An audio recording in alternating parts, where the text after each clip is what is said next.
Hi, welcome to a walk through Comics 2000.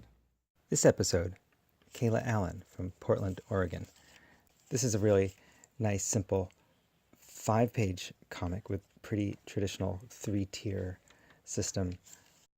Kalah is a friend of mine. She's one of these classic artists who will use any material and decorate everything. I have this bin in my studio that she decorated years ago for a convention, and it wasn't hard to find online a photo of her drawing on top of a car. She's just one of these people who's always drawing and always making art and always beautifying the world. Anyway, let's take a look. So here we have a young man holding a cat and stroking the cat and then putting the cat down. The cat has a little exclamation of anguish. And then the man walks in, presumably leaving the cat outside, and the cat is now pawing at that little screen. Inside, the man is undressing for bed, and he can hear those yowls. That's what these great lines must represent, and I think that's a really great way to represent cat yowls from outside to inside, especially in a book that has to be silent. The man goes to sleep. Page 2, we see outside the cat is yowling again, scratching at that screen and looking. The second tier, okay, the cat's resolved. But now it's morning because the door is being opened, boom, and the hands of the man presumably are picking the cat up. And now in this nice 2-panel sequence, the man is walking along outside. It's a bright sunny day in the city, and the cat is walking alongside of him. This panel is really nice because I'm guessing we're seeing the man in one panel and again in the second panel, and the cat looking. I'm not sure of that. On page 3, and here's another really nice broken up panel. Some people call this a politic or a triptych. And so the man is met by a woman sweeping the sidewalk or something, and she has this great panel where she says, "That cat." And it's this darkened panel, and that cat is just sitting there. It's the cat we're familiar with.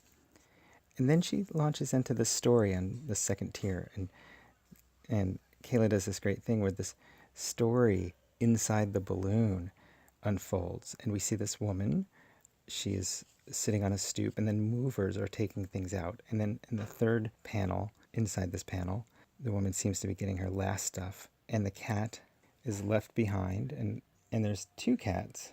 And on her way out, there we see the moving truck, another triptych here. The moving truck is moving along because we see this sort of smoky bit, and the lady kicks the cat with the dark paws on her way out. And then we see a sequence of cats playing. We see three sets of 2 cats playing, and I'm guessing that it's the same pair, and Kalah's just playing around with the space and the time in these 2 panels. It's a really lovely thing.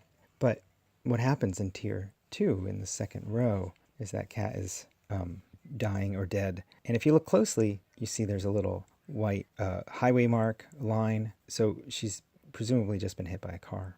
The lady telling the story wraps the cat up in a blanket, digs this hole, and you can't really see yet, but now we see that she's patting this dirt, and this dirt is so lovely, so beautifully drawn, it looks like cosmic cabbage or something. And anyway, she pats that dirt down, and the cat, with our main cat watching, and now she starts yowling in that same way we saw on the first page. And now this is on page 5, the last page. Now she's yowling all night. She's on top of that dirt mound, that cosmic cabbage, I called it. She's on top of that dirt mound, yowling and yowling. And then we see the end of the story. The woman is still there with her broom. The man is still there with the cat. The man turns away. And in another lovely sort of diptych here, he is in both panels at once. He's in one panel twice, and he picks the cat up. And in this sequence, which is a bit of a jump, but if you look closely, you realize the cat's inside now. She's not by the screen door. These little markings, the molding on the floor, the fact that it's an inner door and not an outer door, and we see that man has brought the cat inside, presumably adopting her. And that's it. It's lovely. It's great. A lovely story. I love that it's a story within a story. I of course love the drawings. I think Kalah's drawings are really lush and generous, and the lines are great. And she's really playful with these these diptychs and these 2 and 3 panel sequences where the characters sort of move between them, and she's really playful with the way the stories are happening inside the word balloons.